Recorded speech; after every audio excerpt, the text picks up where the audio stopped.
Maxwell froze. In the garden, she was crouched among the herbs, tearing poisonous leaves from the plants, eating them like they were the only thing keeping her alive. He rushed forward, voice shaking. "What are you doing? You could have died." Horror crept into his tone. He had given millions through his charity, but hadn't even seen the person right in front of him suffering. And when he stepped closer, watching her struggle to survive in silence, he realized everything he thought he knew about kindness, power, and control was wrong. But how it all led to this, how someone he had helped could end up here, started weeks ago, long before he noticed the danger. But before we continue, download your free ebook titled How to Heal from Betrayal Without Becoming Bitter by clicking the link in the pinned comment. You know that feeling when something's off, but you can't quite put your finger on it? Maxwell Hartford stood in the marble hallway of his Connecticut estate at 6:47 a.m., and for the first time in 3 years, he heard nothing. No soft footsteps, no hum of the vacuum in the east wing, no clinking of silver being polished in the dining room. Just silence. And silence in a house this size? That's not peaceful. That's wrong. He'd built his fortune reading patterns, tiny shifts in data that everyone else missed. Right now, every instinct he had was screaming that something had changed. Maxwell grabbed his coffee and walked toward the back of the house, past the chef's kitchen that hadn't been used in weeks, past the library where dust was starting to settle on first editions he'd never read. The French doors to the garden stood slightly open. He pushed through. The morning air hit him cold and damp. The fog still clung to the hedges his landscapers manicured twice a week for $800 a visit. Everything looked perfect. Obsessively perfect.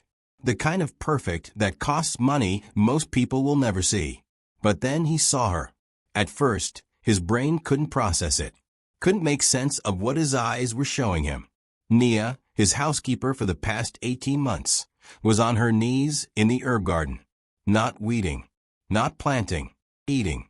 She was pulling leaves directly from the plants and putting them into her mouth. Raw. Desperate. Her thin fingers shaking as she reached for another handful. Maxwell's coffee mug slipped. It shattered on the stone path, but he barely heard it.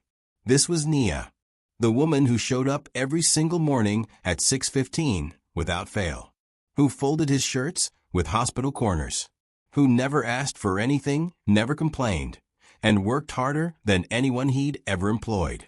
And she was eating leaves from his garden like she hadn't seen food in days. His chest tightened. How long had this been happening? How many mornings had she come here before anyone else woke up, kneeling in the dirt, trying to fill her stomach with whatever she could find? He took a step forward. A twig snapped under his shoe. Nia's head whipped around. Her eyes went wide, not with surprise, but with pure terror. The kind of fear you see in someone who's been caught doing something they know will destroy them. She scrambled to her feet, wiping her mouth with the back of her hand. Dirt streaked across her cheek. Her uniform hung loose on her frame. Had she always been this thin? How had he not noticed?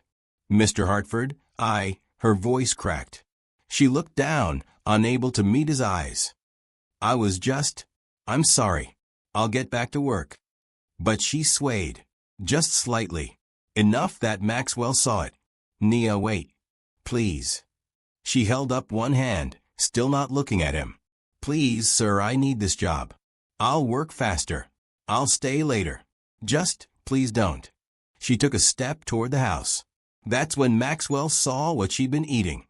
Not just decorative herbs. Not the basil or thyme the chef had requested last month. She'd been eating the ornamental plants. The ones his landscaper had specifically warned were mildly toxic if consumed in large quantities. And there were leaves scattered around her knees. A lot of leaves. "Nia, those plants, they're not safe to." But she wasn't listening. She was moving faster now, trying to get past him, trying to disappear back into the house, where she could pretend this never happened. Where he could pretend he never saw his employee starving 20 feet from his $4,000 refrigerator. Nia made it 4 steps. Then her legs buckled. Maxwell lunged forward, catching her before her head hit the stone. She was lighter than she should be, terrifyingly light, and up close he could see things he'd been too busy to notice before. The hollowness in her cheeks. The way her collarbones jutted out sharp enough to cast shadows. The tremor in her hands that wouldn't stop. "Nia, I'm calling 911. "No." She grabbed his wrist with surprising strength, her eyes snapping open. "No hospitals. Please, Mr. Hartford. No police. No ambulance. I can't." She tried to push herself up, but her body wouldn't cooperate. Her lips were already taking on a grayish tint. Maxwell's mind raced. Those plants weren't deadly, but they caused severe nausea, dizziness, and if someone was already malnourished, you need a doctor. Right now. They'll ask questions. Her breathing was getting shallow. They'll want to know why. They'll call people. And I can't. I can't go through that again. Again? Maxwell eased her down onto the grass, propping her head up so she wouldn't choke if she got sick. His hands were shaking now too. "What are you talking about? What happened before?" Nia's eyes were losing focus. Last time someone tried to help, they called immigration. Said they were doing the right thing. I spent 8 months in detention.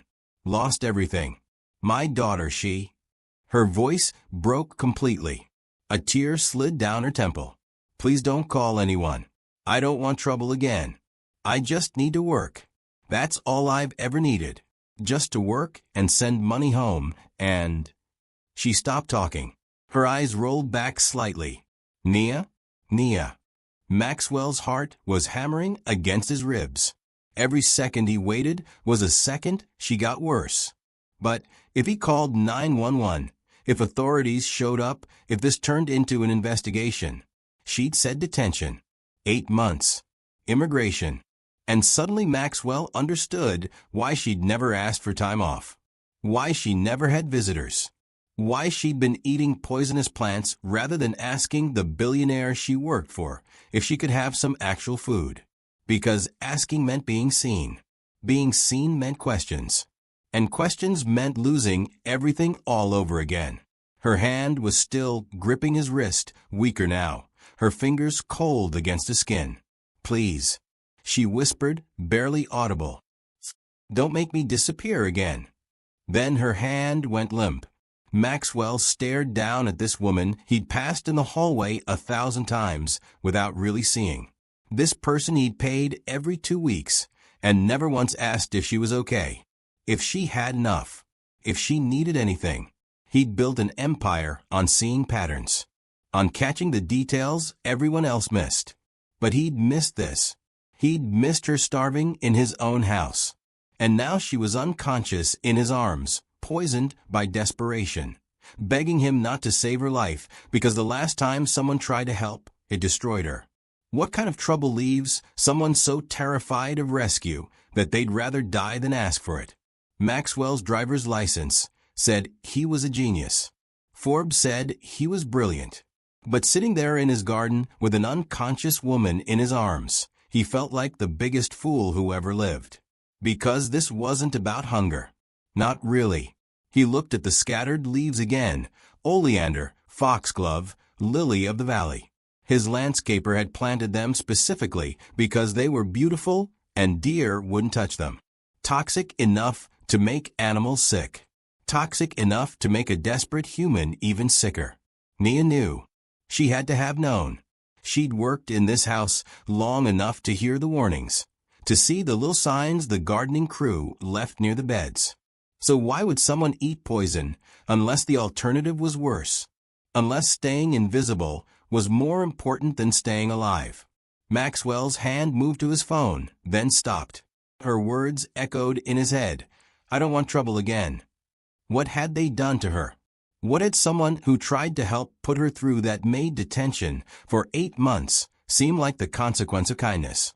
He pressed 2 fingers to her neck. Her pulse was there, weak, irregular, but there.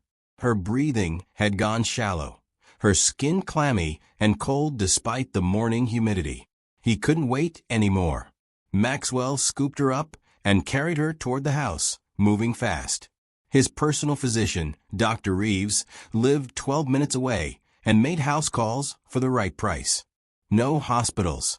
No questions he couldn't control. As he pushed through the French doors, something fell from Nia's apron pocket.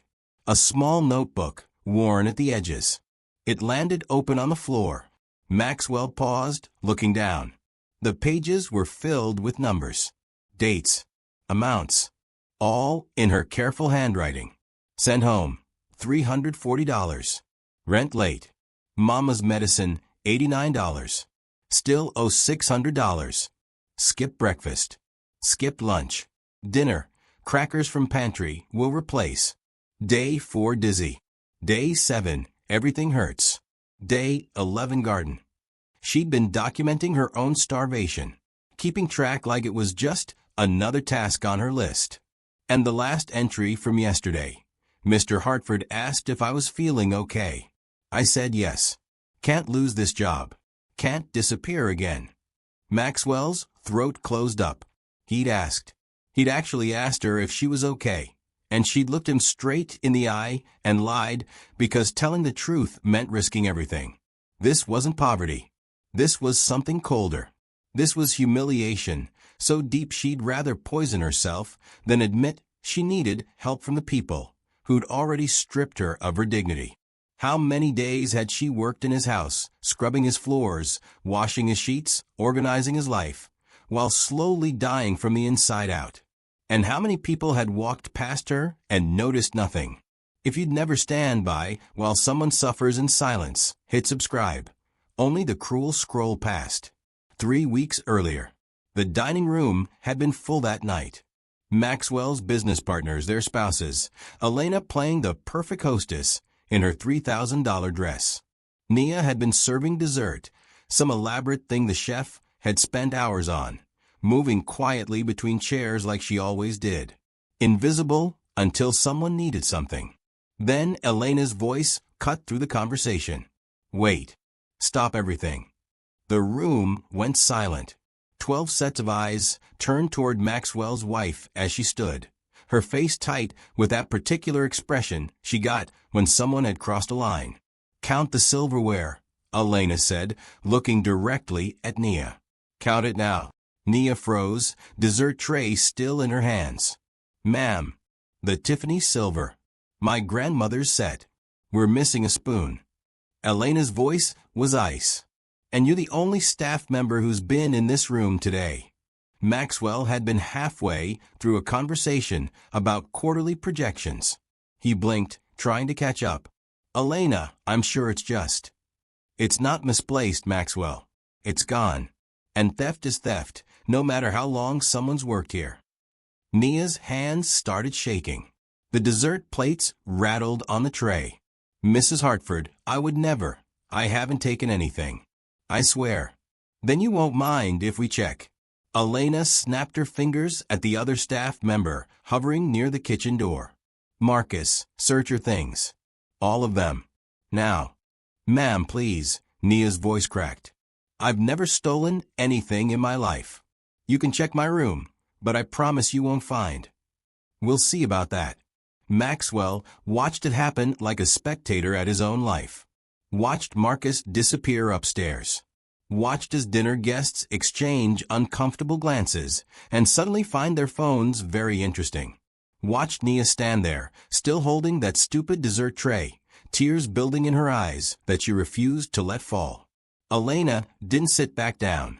She stood there, arms crossed, waiting for vindication. 15 minutes later, Marcus returned. Empty-handed. Nothing, Mrs. Hartford. I checked everywhere. Elena's jaw tightened. Check again. I did. 3 times. There's nothing in her room but clothes and a photo of her daughter. No silver. No spoon. The silence that followed was worse than the accusation. Elena waved her hand dismissively. Fine. Back to work then. That was it. No apology. No acknowledgement. Just back to work. Like she hadn't just destroyed this woman in front of a room full of strangers. Nia set down the tray, her hands still shaking. She walked to the kitchen without a word. Maxwell found the spoon 2 days later, in the dishwasher, where it had been the whole time. He'd meant to tell Nia, meant to apologize. But then a crisis hit at work, and he got busy, and it felt awkward to bring up, and eventually enough time passed that mentioning it seemed worse than staying quiet. So he'd stayed quiet. And Nia had stopped eating in the staff kitchen after that night. Stopped taking the leftovers the chef always offered. Stopped accepting anything that could be framed as taking what wasn't hers. Because when you've been accused of theft in front of witnesses, even being hungry looks like guilt. After that night, Nia became a ghost. She was there, physically present, doing her work with the same precision she'd always had. But something fundamental had shifted. She moved through the house like she was trying to take up less space. Like she could make herself disappear through sheer force of will.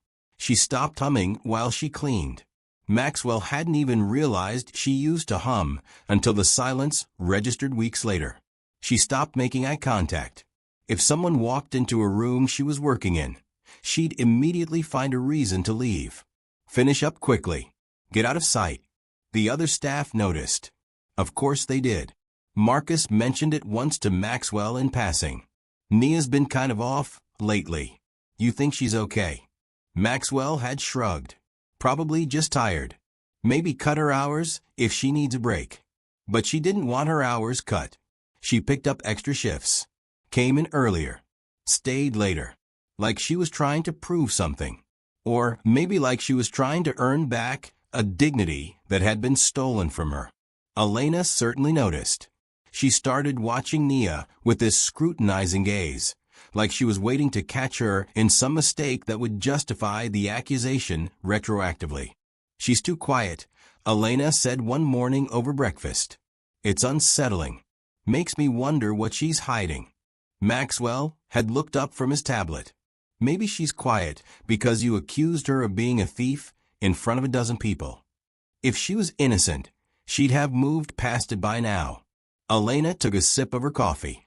Guilty people hold grudges. That logic was so backwards it made Maxwell's head hurt. But he'd gone back to his emails instead of arguing. Because arguing with Elena was exhausting, and work was easier, and Nia was fine, right? She was still showing up. Still working. Still getting paid. Except she wasn't fine. Her uniform started hanging looser. The hollows under her eyes deepened. She moved slower, like every step took concentration. And everyone saw it. Everyone noticed. But no one said anything.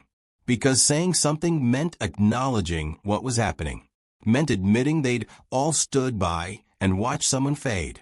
Meant taking responsibility for the cruelty of silence. So they just didn't. They looked away. Stepped around her. Pretended everything was normal, while a woman disintegrated in plain sight. Comment, justice matters, if you'd never joined the silent ones. Dr. Reeves arrived in 17 minutes, black bag in hand, asking no questions Maxwell didn't want to answer. He set up in one of the guest rooms, the one with the view of the garden, where Nia had been poisoning herself, and went to work with the efficient detachment of a man who'd treated enough powerful people to know when discretion was worth more than ethics. Severe malnutrition, he said after 10 minutes of examination. Dehydration. The toxins from the plants aren't helping, but they're not the real problem. This woman has been starving for weeks. Maybe longer. Maxwell stood in the doorway, unable to step fully into the room. Can you treat her here? I can stabilize her. But she needs sustained care. Proper nutrition reintroduction. Monitoring. Dr. Reeves looked up, and for the first time his professional mask slipped. Mr. Hartford, this didn't happen overnight. Where's she been living? How did no one notice? Here. The word came out hollow. She's been living here. Working here. Every single day. Dr. Reeves didn't respond. He didn't need to. His expression said everything. The same judgment Maxwell was already drowning in. The doctor set up and administered medication for the poisoning. Checked her vitals twice. She'll wake up in a few hours. When she does, she needs to eat slowly. Small amounts. Her system's been in survival mode too long to handle much at once. He started packing his bag, then paused. This is a private call, so I won't report it. But you understand what you're looking at, don't you? Maxwell forced himself to meet the doctor's eyes. Tell me. This is what prolonged humiliation looks like. This is what happens when someone's been made to feel so worthless that accepting help seems more dangerous than dying. The words hit like a physical blow. After Dr. Reeves left, Maxwell pulled a chair to Nia's bedside and sat. Really sat. Not the kind of sitting he did in board meetings, where his mind raced ahead to the next thing. Just present. Still. He looked at her face, really looked, and saw someone he'd never bothered to know. A person with a story, with a daughter somewhere she sent money to, with a past that included 8 months in detention because someone decided helping meant destroying. The Ford dripped steadily. Her chest rose and fell in shallow breaths. Maxwell's empire was built on numbers, on patterns, on seeing value where others missed it. But he'd missed this. He'd built his wealth on blindness, on the labor of people he never saw as fully human, on the convenient fiction that everyone who worked for him was fine because he paid them on time. He'd paid her. That was supposed to be enough, right? That's what the contract said, what the law required. But money doesn't buy back dignity. It doesn't erase the humiliation of being searched like a criminal. It doesn't fill the hole left by silence when someone desperately needs to be seen. His phone buzzed. Elena texting about dinner plans. Maxwell turned it off. For the first time in 3 years, work could wait. Meetings could be rescheduled. The world could spin without him for a few hours. Because sitting in this room was a woman who'd almost died rather than ask him for help. And that fact mattered more than anything waiting in his inbox. Maxwell didn't leave the guest room for 3 hours. When he finally stood up, his back aching from the chair, he walked downstairs to find Marcus in the kitchen preparing staff lunch. How long? Maxwell asked. Marcus looked up from chopping vegetables. Sir. How long has Nia been skipping meals? The knife stopped moving. Marcus set it down carefully, like he was buying time to decide how honest he could afford to be. 3 weeks. Maybe more. He wiped his hands on his apron. After the spoon thing, she stopped coming to staff meals. Said she wasn't hungry. But we all knew. And no one told me. With respect, Mr. Hartford, would you have listened? Marcus met his eyes. You barely know our names. When's the last time you asked any of us how we're doing and actually waited for an answer? The truth of it stung worse than any accusation. Maxwell leaned against the counter. Tell me about her. The things I don't know. Marcus hesitated, then started talking. And once he started, he couldn't seem to stop. Nia had a daughter back in Honduras. 9 years old. Hadn't seen her in 2 years because traveling back meant risking not being able to return. Every penny she made went home, for school fees, for her mother's medication, for the mortgage on a house Nia would probably never live in again. She'd been sending money to Marcus's family too, it turned out. His sister had cancer. Treatments were expensive. Nia had quietly slipped him $200 every month for the past year, even though she made half what he did. She said it wasn't charity, Marcus explained. Said it was community. That's how her village worked back home. Everyone looks after everyone. The chef came and then overheard the conversation, added her own story. Nia had stayed up all night 6 months ago when the chef's son had pneumonia, watching him so the chef could sleep. Refused any extra pay. Just did it because that's who she was. The groundskeeper stopped by looking for tools. Ended up contributing too. Nia had bought his daughter's prom dress with her own money last spring. My kid cried when she opened that box, he said, his voice rough. Said it was the prettiest thing she'd ever seen. Nia told her every girl deserves to feel beautiful. How do you repay something like that? Story after story. Small kindnesses that had nothing to do with her job description. Acts of humanity that cost her money she didn't have, time she couldn't spare, energy she was running out of. And Maxwell had known none of it. He'd signed her paychecks, passed her in hallways, existed in the same house for 18 months. But he'd never actually seen her. The self-image Maxwell had built, the philanthropist who donated millions to charity, who gave TED Talks about corporate responsibility, who prided himself on being one of the good ones, shattered in that kitchen. Because you can't be good while someone starves in your house. You can't be charitable while ignoring the suffering 20 feet away. You can't claim to care about humanity while treating the humans who work for you like furniture. Maxwell opened the refrigerator, started pulling out ingredients. His hands moved automatically. Chicken broth, carrots, celery, rice. Things his own mother used to make when he was sick as a kid. "What are you doing?" Marcus asked. "Making soup." "Sir, I can do that." "No."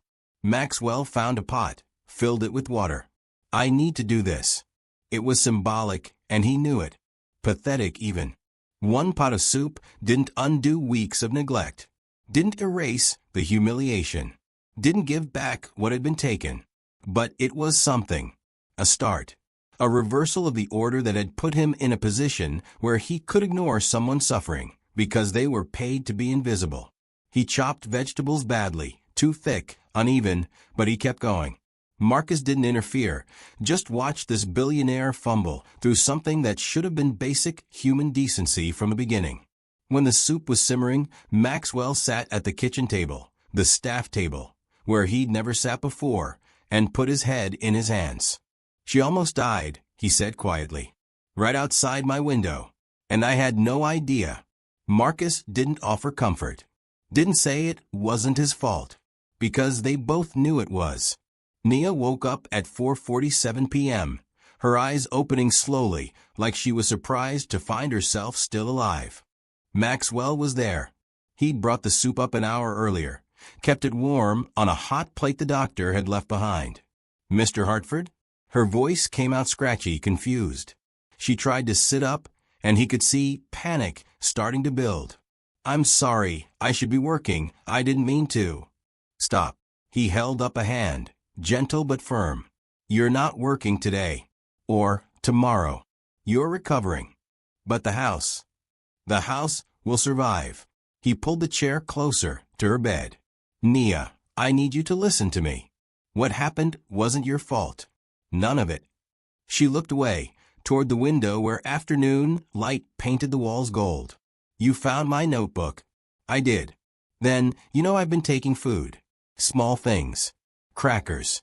An apple once. I kept track so I could pay it back, I swear. Taking food from a kitchen full of food isn't theft. It's survival." Maxwell's throat felt tight. "And the fact that you felt you had to track it, had to plan to pay it back, that's on us. On me.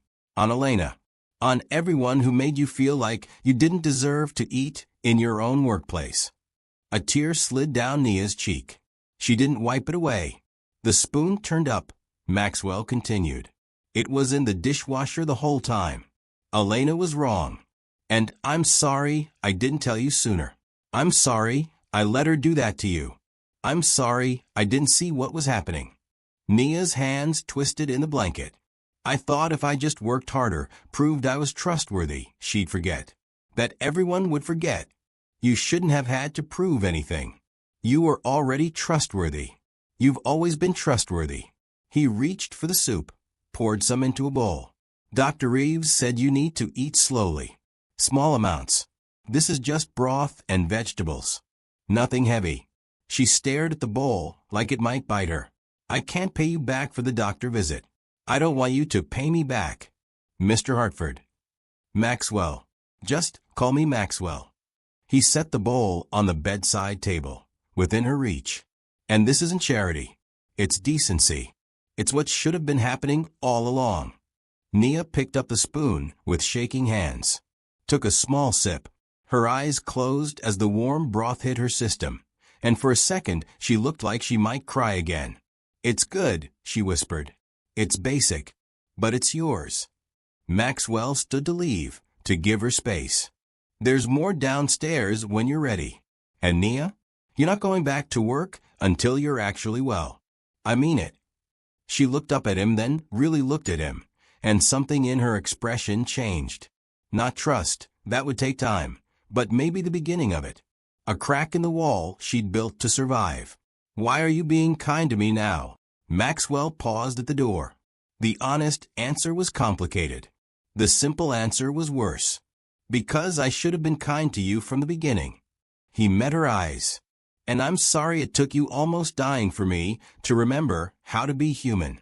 She smiled then. Weak, exhausted, but real.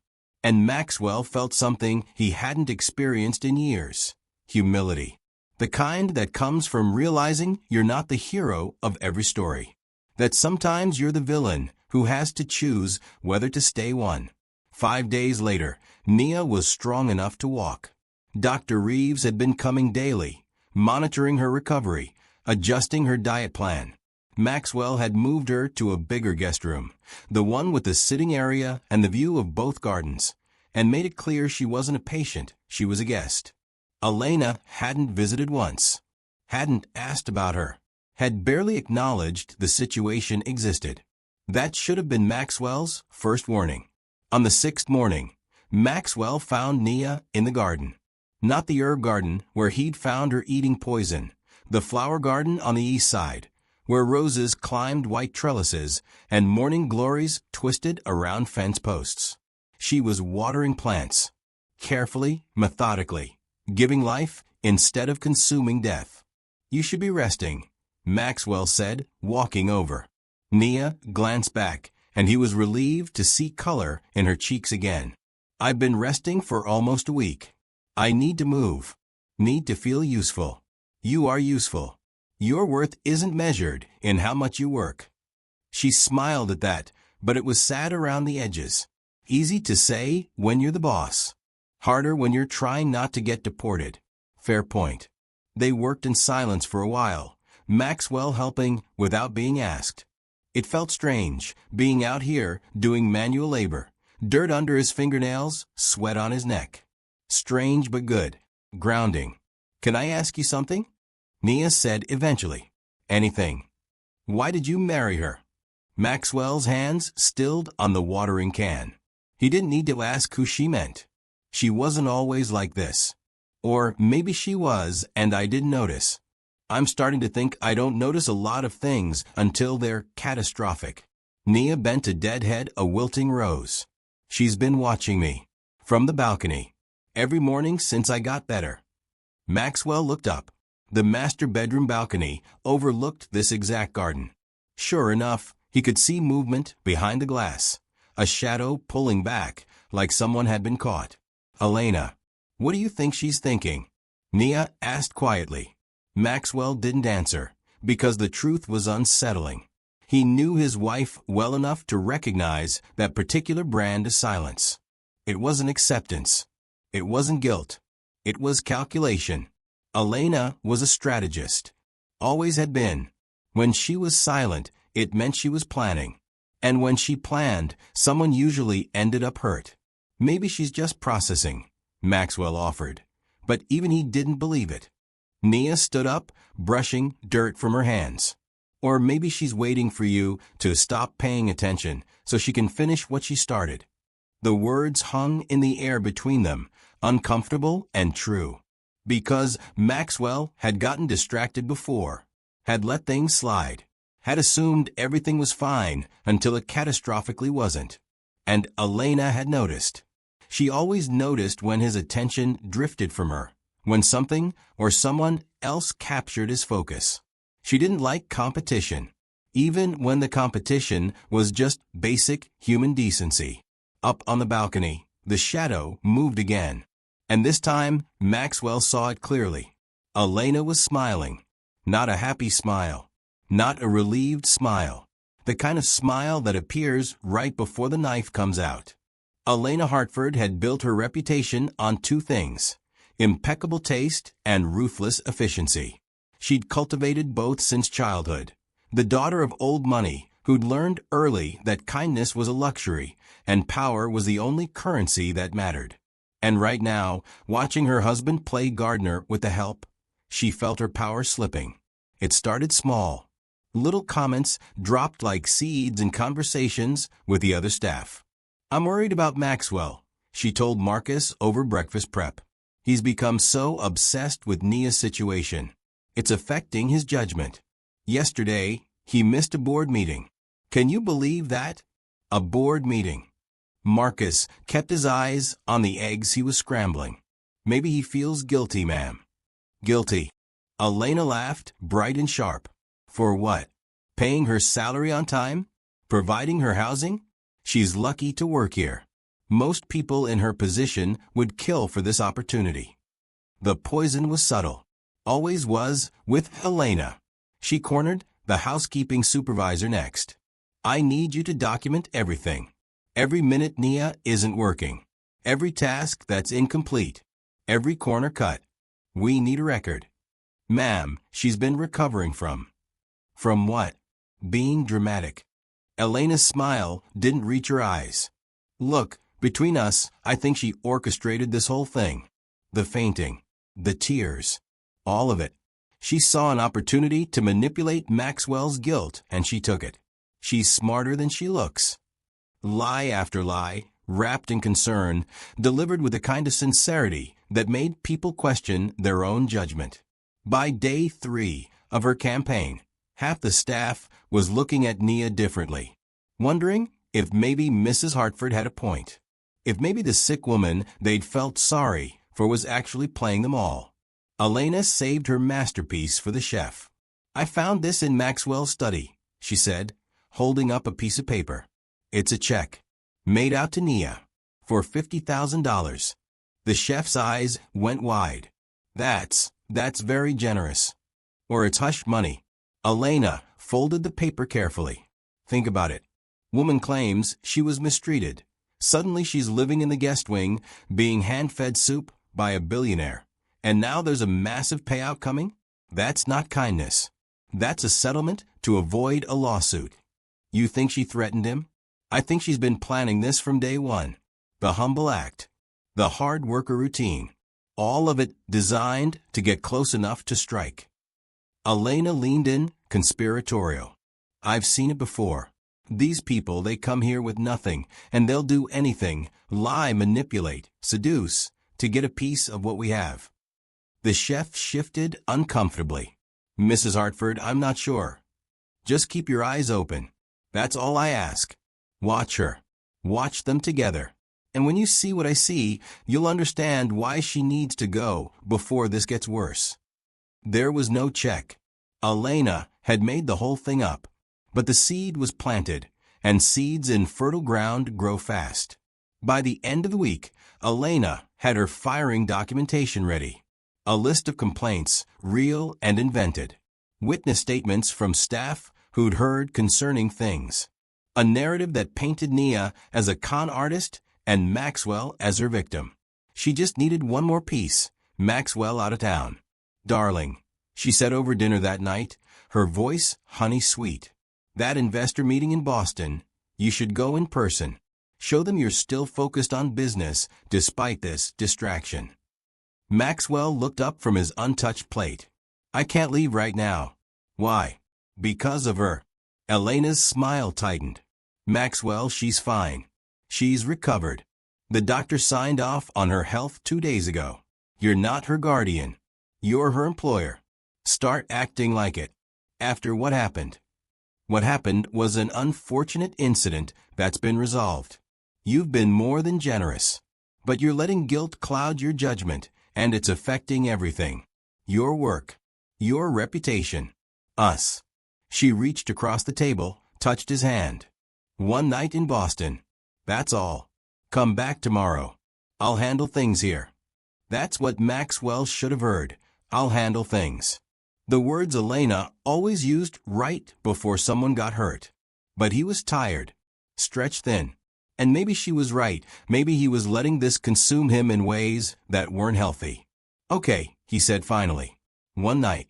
Elena's smile widened. If you can't stand people who abuse power, hit subscribe. Those who protect bullies never will. She waited until his car disappeared down the driveway the next morning. Then she picked up the phone and called Nia to her office. It was time to finish this. Maxwell's flight landed at 11:43 p.m. He'd spent the entire meeting in Boston distracted, checking his phone every 5 minutes, feeling something gnaw at his gut that he couldn't name. The investors had noticed, asked if everything was okay. He'd lied and said yes. The house was dark when he pulled into the driveway, darker than it should have been. Usually Elena left lights on, preferred the house lit up like a museum even when no one was home. Tonight, only one light burned. The study. His study.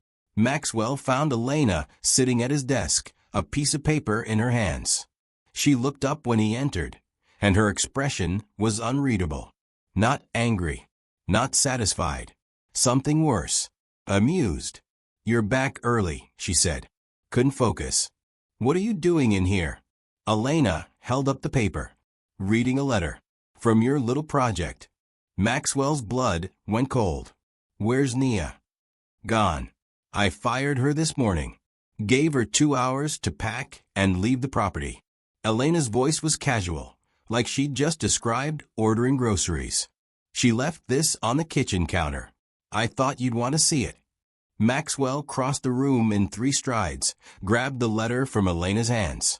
The handwriting was Nia's, careful, precise, each letter formed like it mattered. "Dear Mr. Hartford, I'm writing this because I don't think I'll have the courage to say it in person. Mrs. Hartford explained that my position is no longer needed, and I understand. I've caused too much trouble, brought too much attention to things that should have stayed quiet. I want you to know that I forgive you, and Mrs. Hartford, and everyone who didn't speak up when I needed them to. Forgiveness isn't about saying what happened was okay. It's about deciding not to let bitterness poison what's left of my life. You were kind to me when I was sick. You made me soup. You sat with me. Those things mattered more than, you know. For a little while, I felt human again. I felt seen. That's a gift I'll carry with me wherever I go. I don't want anything from you. No money, no apology, no explanations. I just want to go back to being invisible the way I was before. It's safer that way. For everyone. Please don't try to find me. I'll be okay. I always am. Thank you for the short time when I wasn't alone. Nia."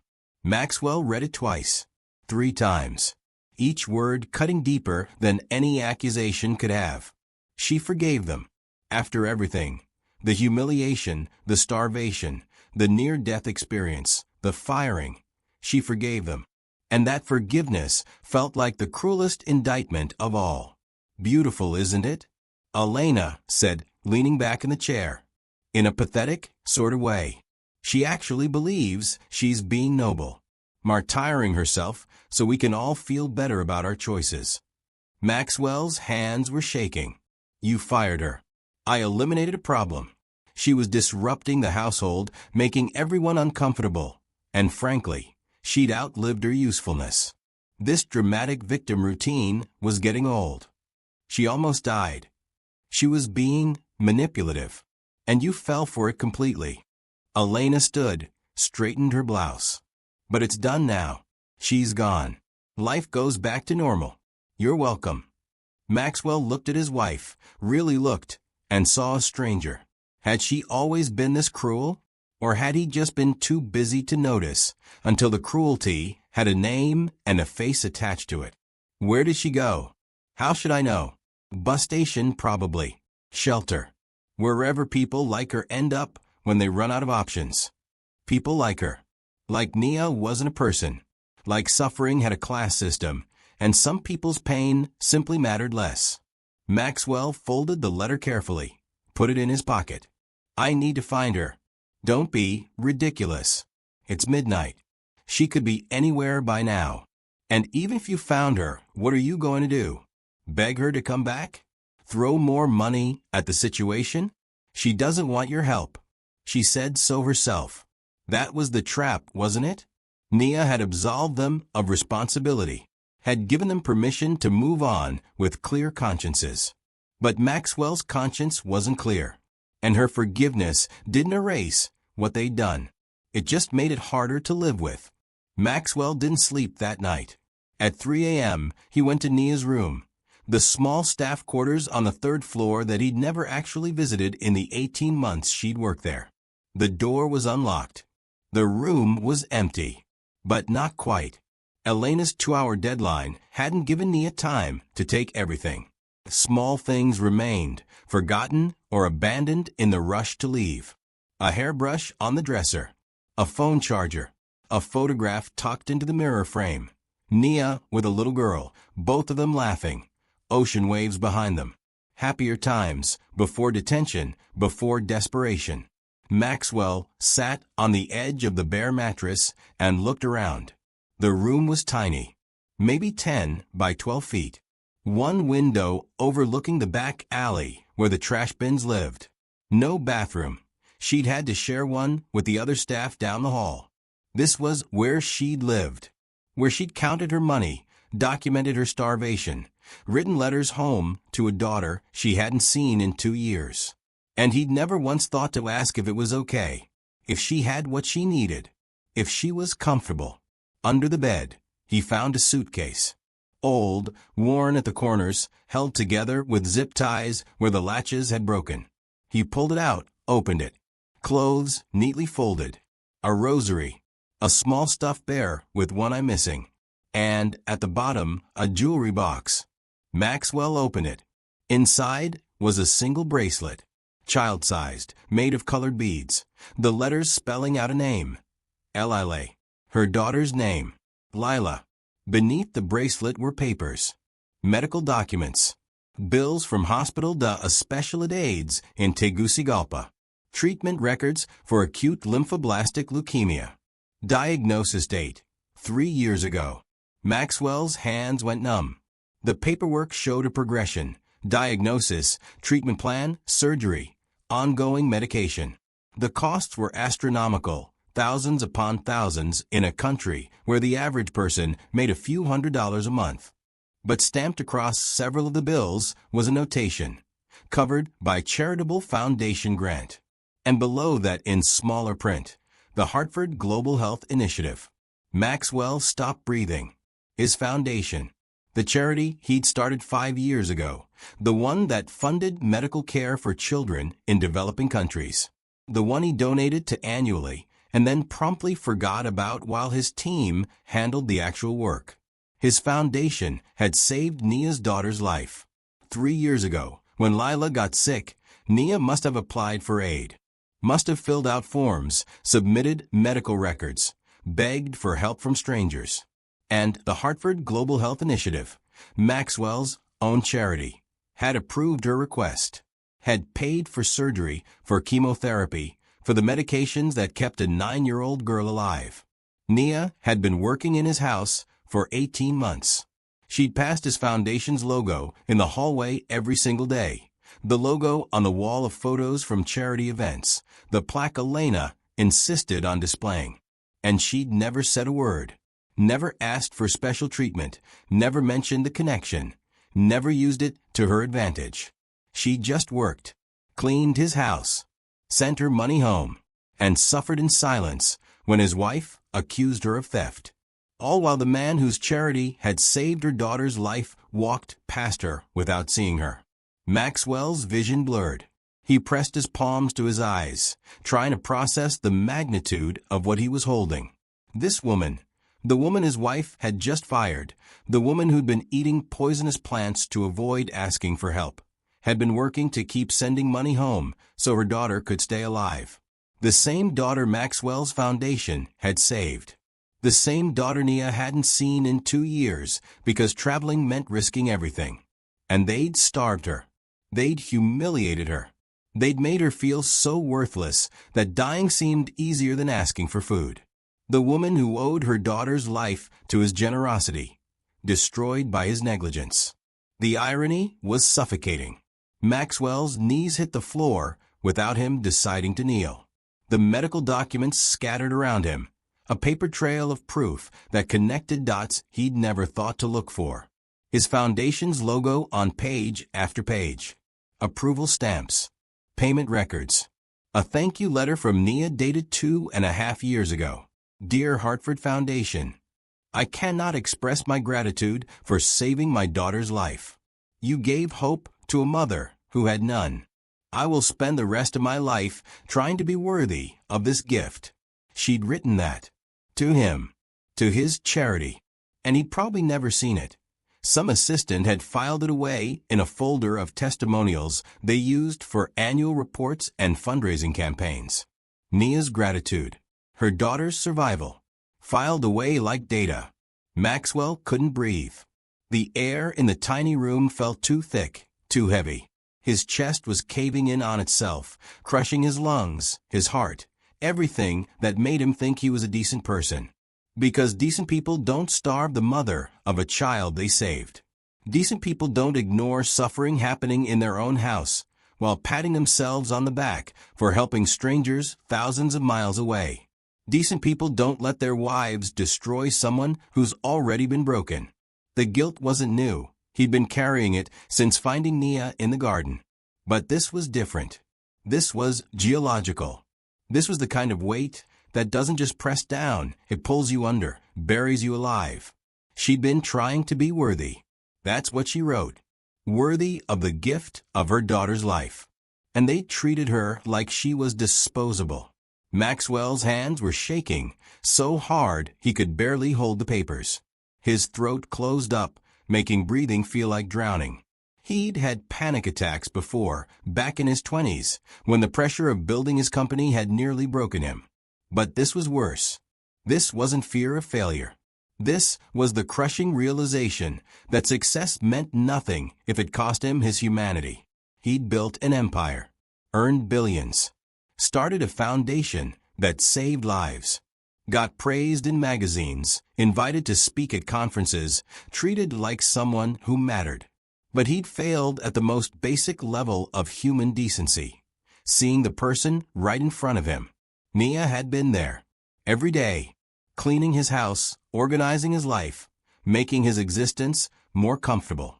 And he'd never once asked about her story, never wondered why she worked so hard, why she never took time off, why she looked progressively more exhausted as the months went on. He'd just accepted her labor as his due, the way people accept electricity, knowing it's there, using it constantly, never thinking about where it comes from until the lights go out. And now the lights were out, and he was sitting in the dark of his own making, holding proof of his spectacular failure as a human being. Maxwell pressed his forehead to the floor, the medical documents crumpling beneath him. A sound came out of his throat, half sob, half something more primal. The kind of noise people make when they realize they can't undo what they've done. He thought he was a good person, a generous person, someone who made the world better. But Nia's daughter was alive because of him, and Nia had almost died because of him. Both things were true. Both things could exist simultaneously. And that contradiction was tearing him apart from the inside out.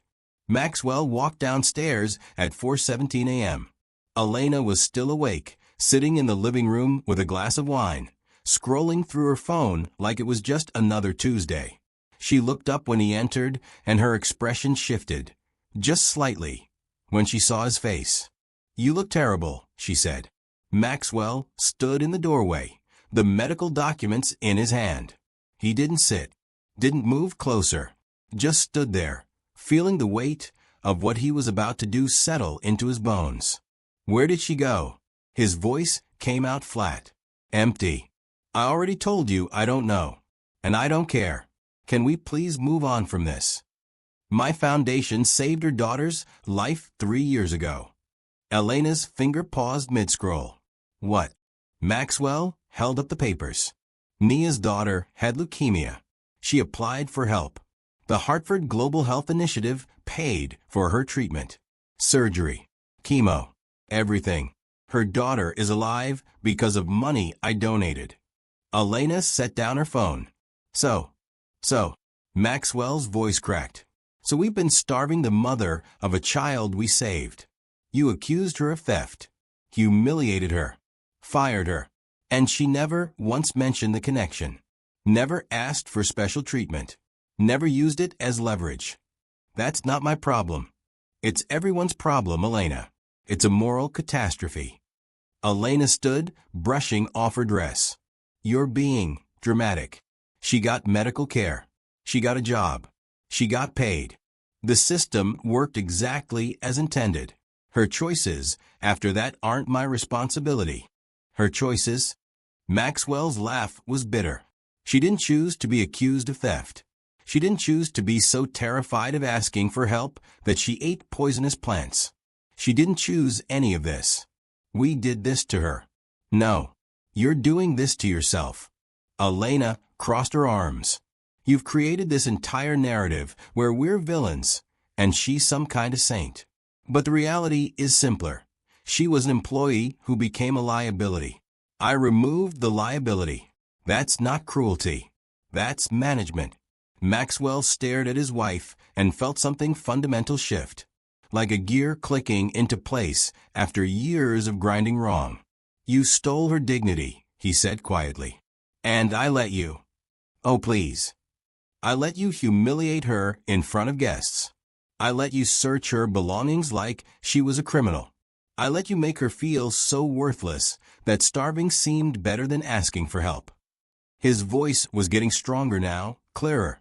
And I told myself it wasn't my fault because I didn't do it directly. But silence is a choice. Looking away is a choice. And I chose wrong. Elena's eyes narrowed. So what are you saying?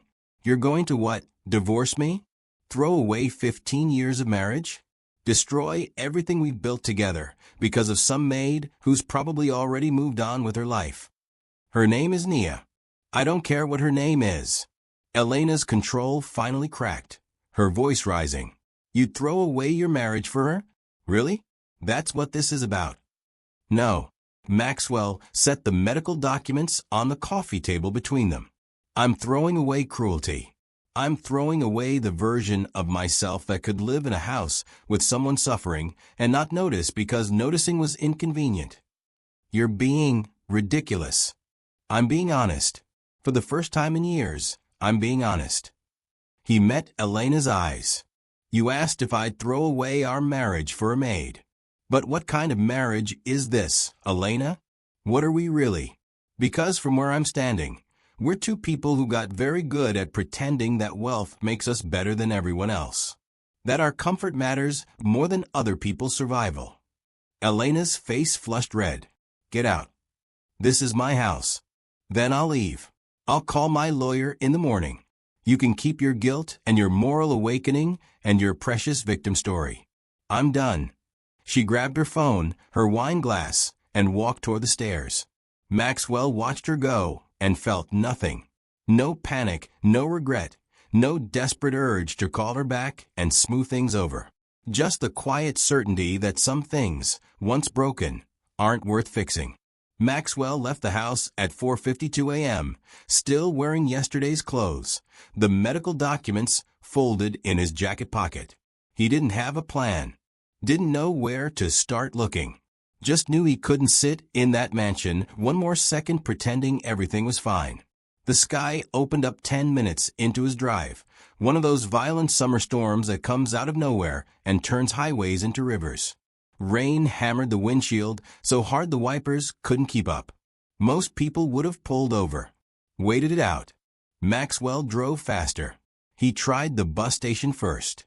Showed Nia's photo to the night attendant, who shook his head. Tried the women's shelter on Maple Street. Closed until morning. The 24-hour diner near the interstate. Nothing. By 6 a.m., he was out of ideas and soaked to the bone from running between locations. Then his phone rang. Marcus. Mr. Hartford? I just heard from a friend who works at County General. Someone matching Nia's description came into the ER about 3 hours ago. Collapsed in the waiting room. They're treating her now. Maxwell's heart stopped. Is she okay? I don't know. But sir, she used your insurance card. The one from when she was employed. They're asking questions about coverage and... Maxwell hung up, turned the car around. County General was 20 minutes away. He made it in 12. The ER was chaos. The usual overnight crowd of accidents and emergencies. Maxwell pushed through to the desk, demanded to know where Nia was, got redirected twice before a tired nurse finally pointed him to a curtained area in the back. She was there, hooked up to 4 monitors beeping softly. Her eyes were closed, her breathing shallow. A doctor was checking her chart. What happened? Maxwell's voice came out rougher than he intended. The doctor looked up, assessing him. Are you family? Maxwell hesitated. I'm responsible for her. What happened? Severe dehydration, malnutrition relapse, and exposure. She was found outside the Greyhound station around 2 a.m. Apparently tried to sleep on a bench, got caught in the storm. The doctor's expression hardened. She's been severely neglected for an extended period. Are you the employer who let this happen? The accusation hit like a fist. Yes. Then you should be ashamed. I am. The doctor studied him for a long moment, then nodded toward Nia. She keeps apologizing. Even semi-conscious, she's apologizing. For using the insurance card. For bothering people. For existing. He closed the chart. Whatever you did to make her feel that way, fix it. Or stay away from her. He left. Maxwell pulled a chair to Nia's bedside, sat down heavily. Her eyes fluttered open, unfocused at first, then clearing when she saw him. Mr. Hartford. Her voice was barely a whisper. I'm sorry. I shouldn't have used the insurance. I'll pay you back. I just couldn't. The rain was so cold and I couldn't think straight and... Stop. Maxwell reached for her hand, held it gently. Stop apologizing. None of this is your fault. Tears slid down her cheeks. I tried to leave. Tried to do what Mrs. Hartford wanted. But I had nowhere to go and no money for a ticket, and I thought maybe if I just waited until morning. You brought grace into my house, Maxwell said, his own voice breaking. Real grace.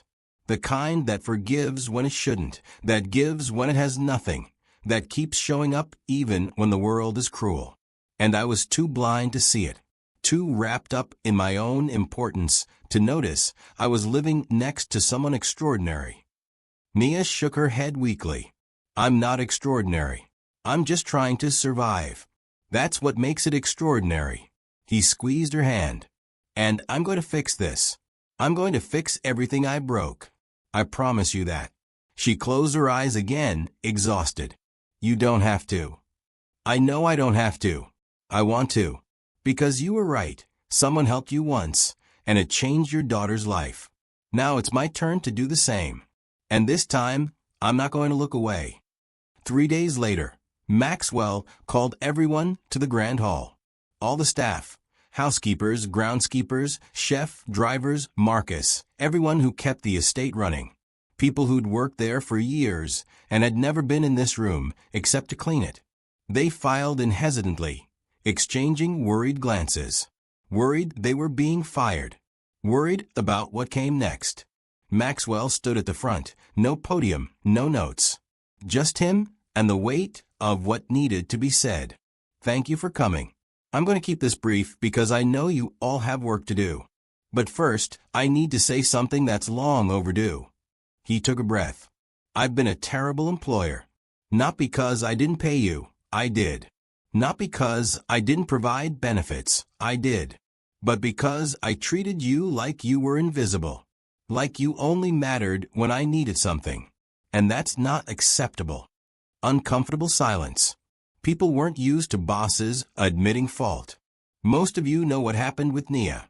What you might not know is that my wife, my former wife, fired her illegally. Nia's employment was terminated without cause, without notice, and without severance. Elena did this while I was out of town, knowing I would have stopped her. Marcus shifted his weight, watching carefully. Elena and I are separating. She'll be moving out by the end of the week. That's not because of one incident.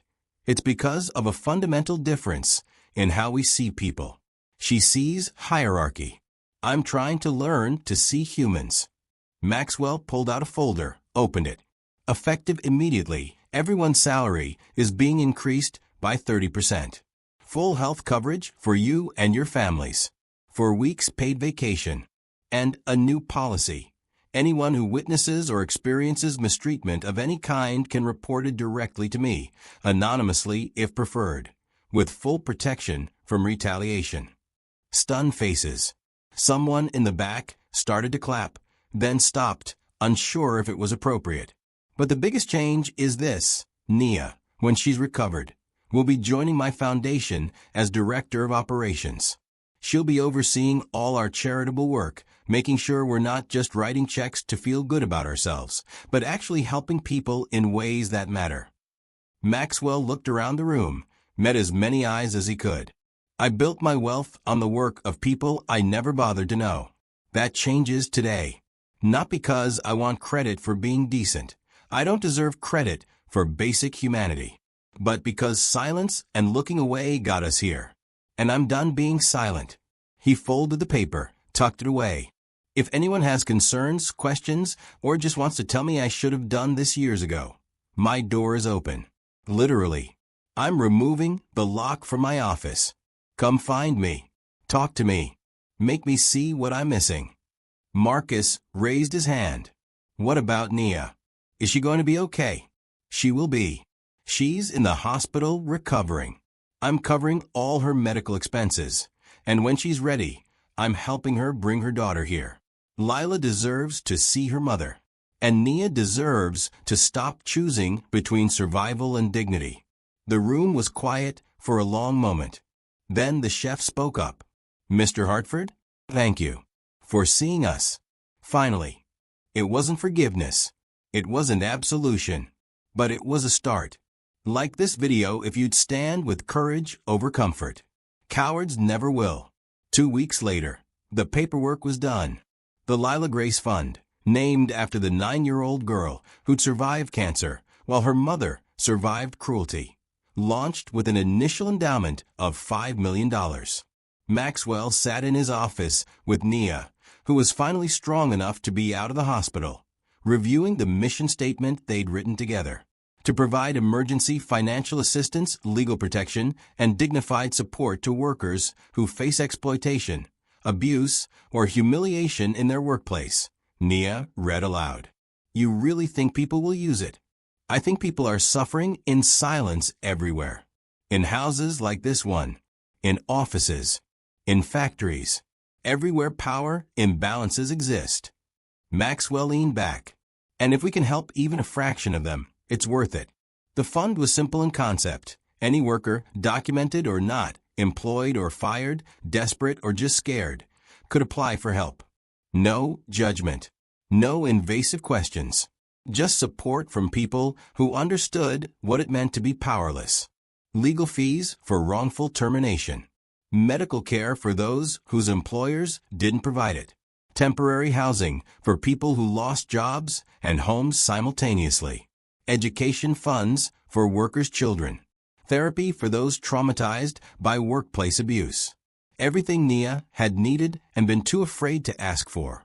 There's going to be criticism, Nia said quietly. People will say you're doing this for publicity, to make yourself look good after what happened. Let them say it. They're probably right, at least partially. I can't undo my motivations, can't pretend I'm purely altruistic. But if my guilty conscience results in actual help for people who need it, I'll take that trade. Nia smiled, a real smile, the kind Maxwell had rarely seen from her. You've changed. I'm trying to. Some days are harder than others. He pushed a document across the desk. Speaking of which, this is your employment contract. Director salary, full benefits, housing allowance to bring Lila here, and complete autonomy over the fund's operations. I'm the money. You're the conscience. Deal. She picked up the contract, read through it carefully. When she looked up, her eyes were wet. Why are you doing this? Really? Maxwell considered the question. He could give her the PR answer, The one about responsibility and making amends. The one that sounded good in interviews. But Nia deserved the truth. Because you were dying in my house, and I didn't notice. Because I built my entire self-image on being generous, while ignoring the person suffering 20 feet away. Because my foundation saved your daughter's life, and then I almost let you die. He met her eyes. And because you forgave me when you shouldn't have. That kind of grace deserves more than an apology. It deserves action. Nia signed the contract with steady hands. My daughter asks about you, she said. In our phone calls. She wants to know why the man from the foundation helped us. What do you tell her? That sometimes people do good things and bad things, and we get to choose which ones we repeat. Nia folded the contract carefully. I'm going to teach her that the Lila Grace Fund exists because someone chose to repeat the good. It wasn't redemption. Maxwell knew that. Redemption was something you earned over years, not weeks. Through consistent action, not grand gestures. But it was a beginning. A fund named after a little girl who survived. Built for every person who'd been told their suffering didn't matter. A symbol that dignity wasn't something you had to earn. It was something you deserved just by being human. 6 months later, Maxwell stepped off a plane in Tegucigalpa. The heat hit him immediately, thick and humid, nothing like Connecticut. Nia stood beside him, scanning the crowd at arrivals with an expression he'd never seen before. Hope mixed with terror. She's going to be taller, Nia said, gripping her bag. Kids grow so fast at this age. What if she doesn't recognize me? What if 2 years was too long and she's forgotten? She hasn't forgotten. Maxwell touched her shoulder gently. No child forgets their mother. They'd come for 2 reasons, to see Lila and to close a circle. The first happened in the arrivals area. A small girl with Nia's eyes broke free from an elderly woman's grip and ran, flat out sprinted, across the terminal. Mama. Nia dropped her bag, dropped everything, fell to her knees just in time to catch her daughter, both of them crying, holding each other like they were afraid the other might disappear. Maxwell stood back, watching. This moment wasn't his. This was theirs. But he was grateful to witness it. Grateful to have helped make it possible. The second reason took them to Nia's village the next day, a small community in the mountains where houses clung to hillsides and everyone knew everyone's business. Maxwell had bought Nia's mother's house. The one Nia had been sending money to save, payment by payment, never quite getting ahead. Now it was paid off. Owned outright. Safe. But he'd gone further. The medical clinic that had first diagnosed Lila was struggling. Outdated equipment, insufficient supplies, too few doctors for too many patients. The Lila Grace Fund had partnered with them. New equipment, expanded services, training programs, and on the wall a plaque, in honor of all the parents who fight impossible battles with impossible courage. Nia cried when she saw it. Her mother cried. Half the village cried. Maxwell just stood there, feeling something he hadn't felt in years. Not pride in his wealth, not satisfaction at having solved a problem, just the quiet certainty that he'd done something right. Finally, that evening, sitting on Nia's mother's porch while Lila chased chickens in the yard, Nia turned to him. You didn't have to come all this way. I wanted to see where you're from, who you're fighting for. And what do you think? Maxwell watched Lila laugh, watched her grandmother chase after her, watched the sunset paint the mountains gold. I think I spent my whole life chasing success when what I should have been chasing was this, the knowledge that someone's life is better because I noticed they needed help. Nia nodded slowly. My grandmother has a saying, the richest person is the one who knows the most names. Not just knows the people, knows them, sees them. How many names do you think I actually know? More than you did 6 months ago. She smiled. That's a start. Maxwell looked down at his hands, the hands that had built an empire, signed million-dollar deals, held unconscious women he should have helped sooner.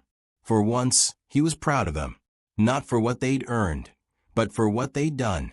They'd pulled someone back from the edge, had chosen repair over comfort, had transformed guilt into action. It wasn't enough, could never be enough. The harm he'd caused couldn't be fully undone. But sitting on that porch, watching a mother and daughter reunited, knowing a village clinic would save lives because someone had noticed suffering and decided it mattered, that was something. That was better than he'd been. And tomorrow, he'd try to be better still. The morning air smelled of rain and earth. Dew clung to the grass like tiny pieces of glass, and in the center of the hill stood the oak tree, tall, alive, and impossibly green. It had been a year since that night. The night Nia's body hung between life and death beneath its twisted branches. Now she stood beneath the same tree again, her hands trembling as she reached out and touched the rough bark. "This tree almost took your life," Maxwell said quietly. She didn't turn. Her voice came soft, almost carried away by the wind. "No," she whispered. "It reminded me to live." For a moment, neither of them spoke. The silence wasn't heavy, it was healing. The kind that wraps around you when words are too small for what the heart feels. A small wooden bench sat under the oak now. A plaque was nailed to it. For every person who thought their story was over, it's not. Nia smiled when she saw it. "You did this." Maxwell nodded. The tree deserved a new meaning. "So did you." Nia sat down slowly, letting her fingers trace the carved letters. "You know, I used to hate this tree. I thought it was cursed. But now every time I close my eyes, I see the sunlight through its leaves. I see life." Maxwell lowered himself onto the bench beside her. "I never understood how something so strong could bend and not break." She looked at him. "That's what survival looks like. You bend, you bow, you fall, but you grow again." They sat in silence, listening to the wind hum through the branches. Somewhere nearby, a bird called out. It felt like the world had finally exhaled. "The Lila Grace Fund, it's helping more people than I imagined," Nia said, breaking the silence. "Just last month, we helped a woman in Detroit who'd lost her job after reporting her boss for harassment. She said she'd been sleeping in her car with her son. Now she has a home again." Maxwell smiled faintly. "That's because of you." "No," Nia said. "It's because of us. You started the fire, but it's everyone else keeping it alive." He looked up through the canopy. Sunlight filtered through the leaves, gold and forgiving. "Funny. I thought I built a foundation to save others. Turns out it saved me too." Nia turned to him. "You can't rewrite the past, Maxwell, but you can plant better things for the future." He nodded slowly. "Like trees." She smiled. "Exactly. Trees of second chances."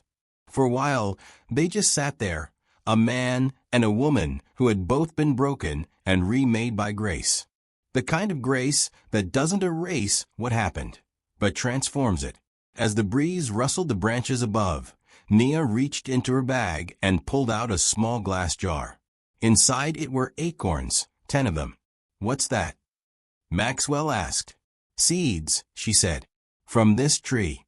I'm sending them to every country where our fund operates. They'll plant them near the local offices, reminders that no matter how dark it gets, something good can still grow." Maxwell looked at her with quiet admiration. "You really turned pain into purpose." Nia smiled faintly. "It's the only way to survive it." The camera would have pulled back then, showing the tree in full, its leaves whispering stories of what used to be and what had become. Because sometimes the place that broke you becomes the place that heals you. And sometimes forgiveness grows roots deeper than anger ever could. Comment Grace wins if you believe forgiveness is stronger than pride. The interview was supposed to last 15 minutes. It stretched to an hour. Maxwell sat across from the journalist, a young woman with a notepad full of questions and eyes full of disbelief. "People say you've changed," she said. "That you're not the same man you were a year ago. Is that true?" Maxwell gave a small, knowing smile. "Change is a tricky word. I'd say I finally started seeing clearly. The journalist leaned forward. You gave away almost half your fortune. You walked away from the company that made you a billionaire. Why? He paused. Outside the window, the city glowed with morning light. Taxis honked, people hurried, life moved. Because wealth doesn't make you rich, he said softly. Awareness does. The room fell silent. He leaned back, his tone calm but heavy with truth. You can have everything, money, power, respect, but if you can't recognize another person's pain, you're bankrupt in the ways that matter most. The journalist stopped writing. And what made you realize that? A maid, he said simply.